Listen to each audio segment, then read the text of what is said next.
இன்றைக்கி நம்ம நிக்கி பேபிஸ் கிச்சனில் ஆலு டிக்கி பர்கர் எப்படி செய்கிறதுன்னு பார்க்கலாம். வீடியோக்குள்ளே போகிறதுக்கு முன்னாடி நம்ம நிக்கி பேபிஸ் கிச்சனில் வெஜ் அண்ட் நான்வெஜ்ஜில் உள்ள எல்லா விதமான ரெசிபீஸும் நீங்கள் பார்க்கலாம். இது வரைக்கும் நம்ம சேனலில் சப்ஸ்கிரைப் பண்ணலைன்னா கண்டிப்பாக சப்ஸ்கிரைப் பண்ணிடுங்க. வீடியோ கடைசியில் உங்களுக்கான குக்கிங் டிப் இருக்குது.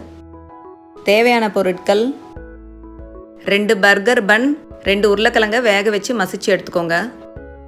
Butter, cornflour, maida, bread crumbs, நறுக்கின பெரிய வெங்காயம், நறுக்கின கேப்சிகம், நறுக்கின பச்சை மிளகாய், mayonnaise 2 spoon, onion slice 2, capsicum slice 2, தக்காளி ஸ்லைஸ் 4, சீஸ் ஸ்லைஸ் 2, மல்லித்தலை, tomato sauce, red chilli sauce, pepper, chaat masala, garam masala, மிளகாய்த்தூள். மசிச்ச உருளைக்கிழங்கு கூட 1 கப் பெரிய வெங்காயம், 1/2 கப் குடமிளகாய், 1 பச்சை மிளகாய், மல்லித்தலை, 1 ஸ்பூன் மிளகாய்த்தூள், 1/2 spoon garam masala, 1/2 spoon chaat masala, pepper powder 1/2 spoon, உப்பு தேவையான அளவு. இது எல்லாத்தையும் சேர்த்து நல்லா பிசைஞ்சு விடுங்க. இப்போ பிரெட் கிரம்ஸ் 2 ஸ்பூன் ஆட் பண்ணிக்கோங்க.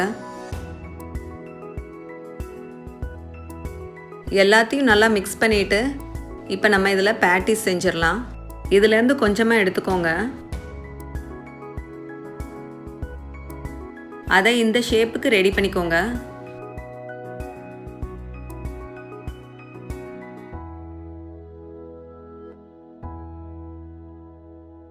ஒரு கப்பில் மைதா 2 ஸ்பூன், கார்ன்ஃப்ளவர் 2 ஸ்பூன், உப்பு 1/2 ஸ்பூன், அளவாக தண்ணி சேர்த்து மிக்ஸ் பண்ணி விடுங்க. இந்த திக்னஸ்க்கு ரெடி பண்ணிக்கோங்க. இப்போ நம்ம ரெடி பண்ணி வச்சிருக்கிற பேட்டிஸ் எடுத்து இந்த பேட்டரில் டிப் பண்ணிக்கோங்க. 2 பக்கம் நல்லா டிப் பண்ணி எடுத்துட்டு அதே பிரெட் கிரம்ஸில் நல்லா கோட் பண்ணி எடுத்துருங்க.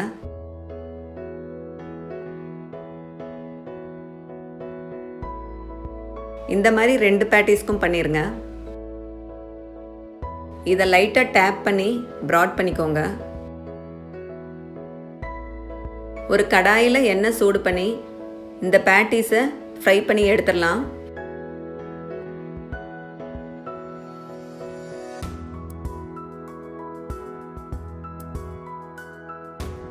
நல்லா இந்த கலர் வந்ததுக்கப்புறம் வெளியே எடுத்துருங்க.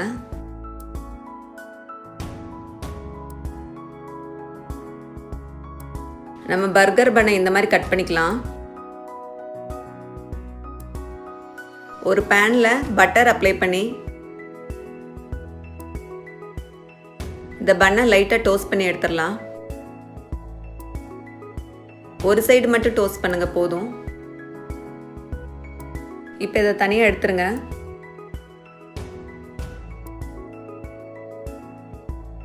ரெண்டு ஸ்பூன் மயோனைஸில் 1 ஸ்பூன் ரெட் சில்லி சாஸ் சேர்த்து நல்லா மிக்ஸ் பண்ணி எடுத்துக்கோங்க.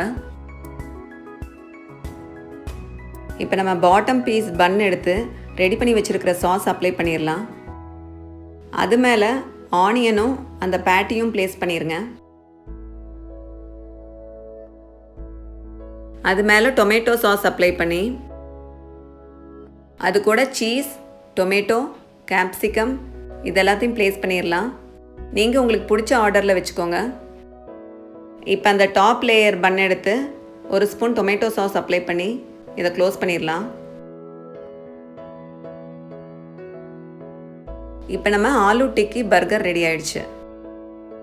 நிறைகளை லைக் போட்டு நண்பர்களிடம் சொல்லுங்கள், குறைகளை டிஸ்லைக் போட்டு எங்களிடம் சொல்லுங்கள். உங்களுக்கான குக்கிங் டிப்: தக்காளி ரொம்ப பழுக்காமல் இருக்க காம்பு இருக்கிற பகுதியை கீழ் நோக்கி வச்சிட்டிங்கன்னா சீக்கிரமாக பழுக்காது. பழுத்தாதான் அதுக்கு பேர் தக்காளி.